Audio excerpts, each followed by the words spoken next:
Mr. President, this past November, the American people gave President Trump and Republicans a mandate. Now the time has come to begin executing on it. Mr. President, one of the most important issues in this last election was the illegal immigration crisis. And that's the topic of the first vote that we're holding in the Senate under a Republican majority. For the last 4 years, the Biden administration's open border policies have wreaked havoc in both border communities and those far from the border. One of those communities is Athens, Georgia, where 22-year-old nursing student Laken Riley was murdered by an illegal immigrant while out for a morning jog last year. Laken's murderer not only entered the country illegally, he was arrested twice in the United States and never deported. Mr. President, this week the Senate is going to vote on Senator Britt's bipartisan Laken Riley Act, which would ensure that illegal immigrants are deported when they are arrested, as Laken's killer was, for crimes like theft and burglary. And while this bill sounds like a common-sense measure, and it is, Senate Democrats uniformly opposed it last year despite the bill receiving bipartisan support in the House of Representatives. We'll see what they do when the new Senate majority brings it up for a vote. Mr. President, we're also going to be taking a vote to support our ally Israel, something my friends across the aisle seem to struggle with from time to time.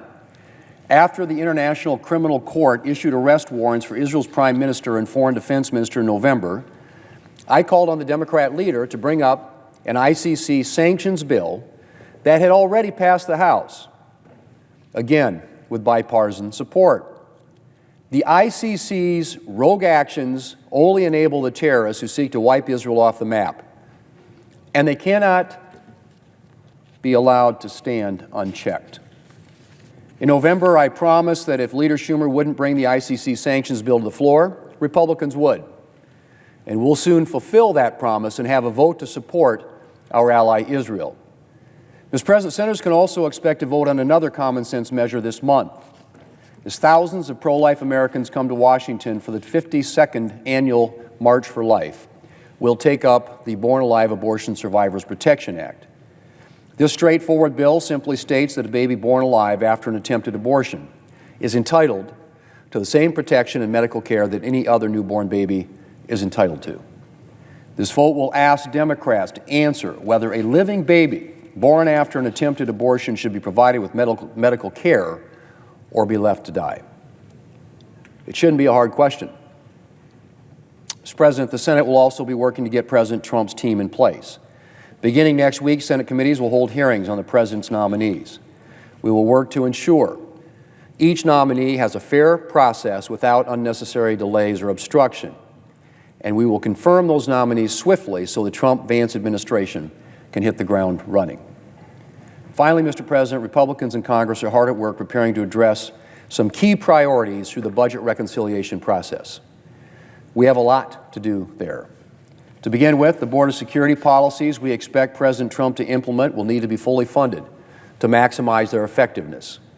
Increasing the number of Immigration and Customs Enforcement officers and Border Patrol agents, increasing detention space, and providing barriers and technology are just some of the resources needed to secure the border.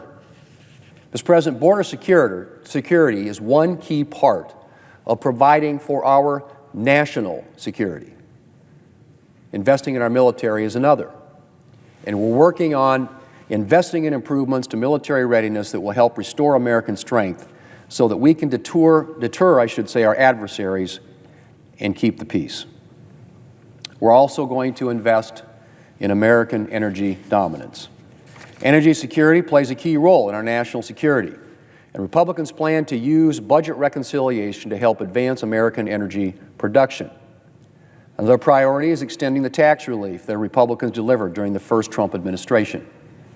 These pro-growth policies put more money in Americans' pockets and help deliver a strong economy before the pandemic, and we need to extend them to protect our economy and the American people from a $4 trillion tax hike next year. Mr. President, this is just the start.